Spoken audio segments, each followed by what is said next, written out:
12 तारखेला इव्हिनिंगच्या दरम्यान जी बाहुली डॅम परिसरामध्ये इगतपुरी पोलीस स्टेशनच्या हद्दीमध्ये जी घटना घडलेली होती, ज्या घटनेमध्ये महिलेवरती हात उगारणे, त्याचबरोबर विनयभंगाची घटना, त्याचबरोबर त्यांनी दिलेल्या तक्रारी अनुषंगानं ज्या ज्या गोष्टी आहेत त्या अनुषंगानं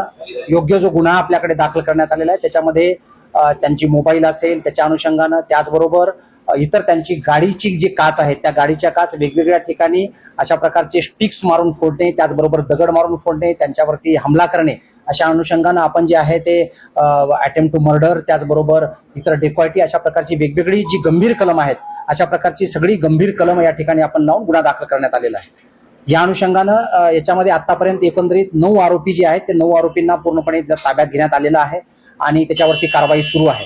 हे जे एकंदरीत आरोपी आहेत हे आरोपी त्या परिसरामधले आहेत आणि हे सगळे जे आरोपी होते हे आरोपी वेगवेगळ्या इगतपुरी भागामधले, त्याचबरोबर नांदगाव सदो नावाचं गाव आहे, बलाईदुरी आहे, गिरणारे आहे आणि माणिकखांब आणि त्या आजूबाजूच्या परिसरामधले असे सगळे हे आरोपी आहेत, एकमेकांच्या ओळखीचे आहेत आणि त्यांनी अशा प्रकारचं 9 आरोपींना आपण ताब्यात घेतलेलं आहे. आणि याच्यामध्ये इतर जे आणखी काही आरोपी त्याच्यात निष्पन्न झालेले आहेत, त्याच्यामध्ये फिर्यादीने आपल्याला तक्रारी दिल्याप्रमाणे इतर जे 6-7 आरोपी होते त्याचबरोबर त्यामध्ये इतर काही इन्व्हॉल्ड आहेत, जे असोसिएट आहेत क्राईमला करणारे, त्याचबरोबर यांच्याशी गाडी देणारे, काही मदत करणारे, अशा प्रकारच्या सगळ्या आरोपींना आपण याच्यामध्ये इन्व्हॉल्व करून त्या गुन्ह्यामध्ये आपण त्यांना निष्पन्न केलेलं आहे. त्याचबरोबर व्हिडिओद्वारे सुद्धा आपण निष्पन्न केलेलं आहे.